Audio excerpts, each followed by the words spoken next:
Good morning. Today, our topic of conversation will be conflict resolution. So, at your groups, I want you to go ahead and discuss what do you think the word conflict means?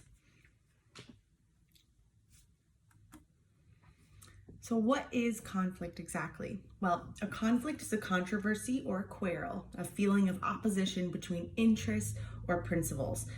So, two people not agreeing on something. So now at your table groups, I want you to make two lists. So I gave you a little T-chart. On one side it says does work, and on one side it says doesn't work. So I want you guys to have a discussion about what are some strategies that work when we're trying to solve conflicts, and maybe what are some strategies that don't work when we're trying to solve conflicts. So after giving students a few minutes on conflict resolution strategies, we would talk about them as a group. I would have them share out, and then I would share some as well. So what really doesn't work? Yelling, refusing to change or compromise, refusing to work out the conflict, name calling, hitting, walking out, belittling. These things don't work when it comes to conflict resolution.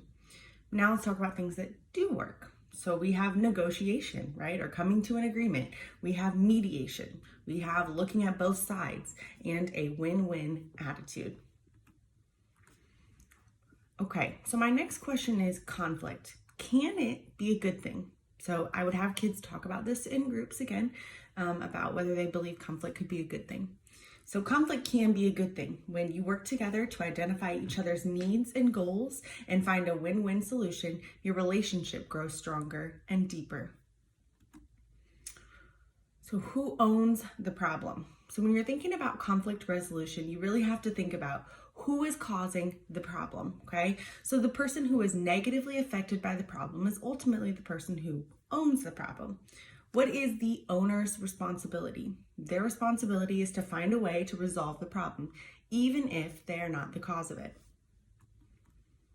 So now I would practice a scenario with the kids. So I would pass out sheets of paper that give a scenario about a boy and a girl having an argument about something related to social media and their relationship, and one of them doing something maybe the other didn't like on social media.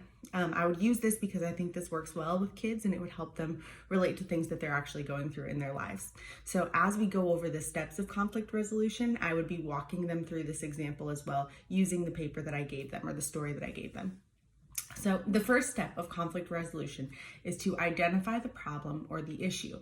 So we need to ask the person if we can talk, okay? And we always try to use I messages. Does anybody think they know what I mean when I say I messages? Yes, so I messages are basically when you explain your own concerns, needs, and basic goals. So it addresses the problem by making it a problem that you can own. I have a problem with blank. We use reflective listening to hear and acknowledge the other person's needs and basic goals. So what is it that you're hearing from them? How can you show that you're acknowledging them or showing them that you understand what they need? Evaluating exactly what each of your actual needs are with the problem. So make a list of things that you feel like you need out of the problem. And don't accept sudden promises not to cause the problem again. Now, this last step is really important, right? Because a lot of times when we try to get out of problems, we want to make sure that we're giving somebody a way out. We want to say, okay, you know what? I won't do it again, I promise, and that's it. The issue is the problem can reoccur over and over again, and we still don't really have a solution to it. So making sure that we have a good conflict resolution strategy in place is essential to solving our problems.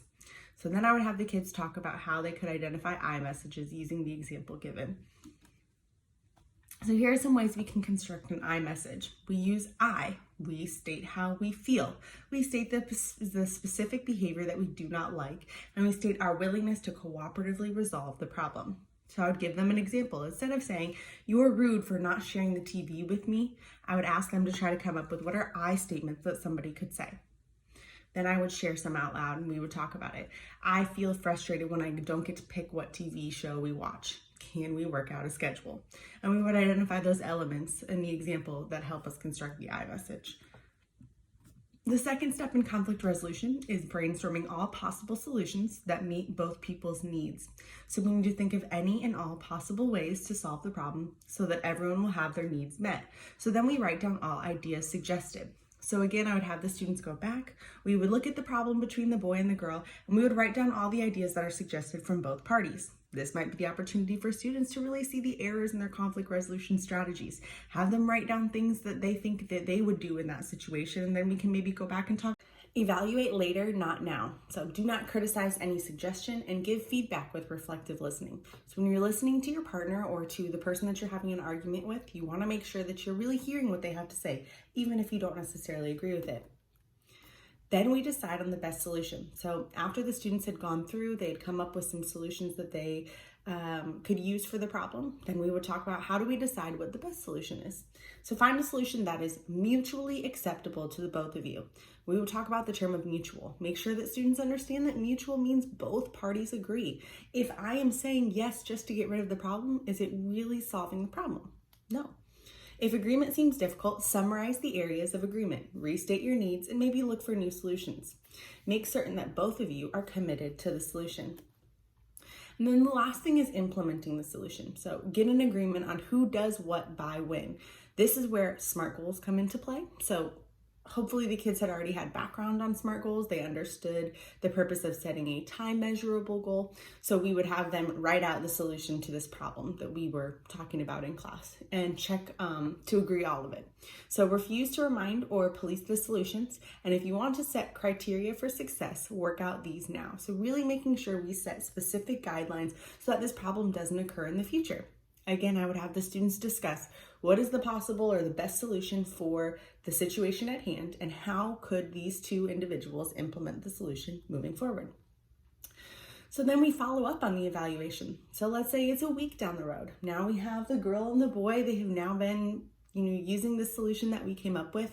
How are we going to ensure that we're doing it? So we carry out the agreed method. We wait to see if the conflict seems resolved. Maybe we do a little check-in after a week. We discuss if the issue has really truly been solved. Have we had any experiences where the issue has come to light again? What are things we are doing to prevent it moving forward? If the agreed upon solution does not work, remember it is the solution that failed and not the person. Again, let me repeat that. It is the solution that failed, not the person. Okay, so we seek a new solution. Ask from time to time if the solution is working for both of you. Then I would have them practice. So I would ask students to get into partners and I would give them a case scenario. All of them would have different ones so that they weren't all trying to experience the same issue. So after everyone is finished, we're gonna have them kind of share out their problem. We're gonna share out the solutions that they came up with and maybe even the follow-up methods. So we'll discuss what we've learned. I would end the class after doing some of these think, pair, shares out loud. We might do a little bit of a role play. And then I would ask students to give me a small eval. What are some things you feel like you got out of today? What do you think the evaluator could have done better, etc.? Thank you.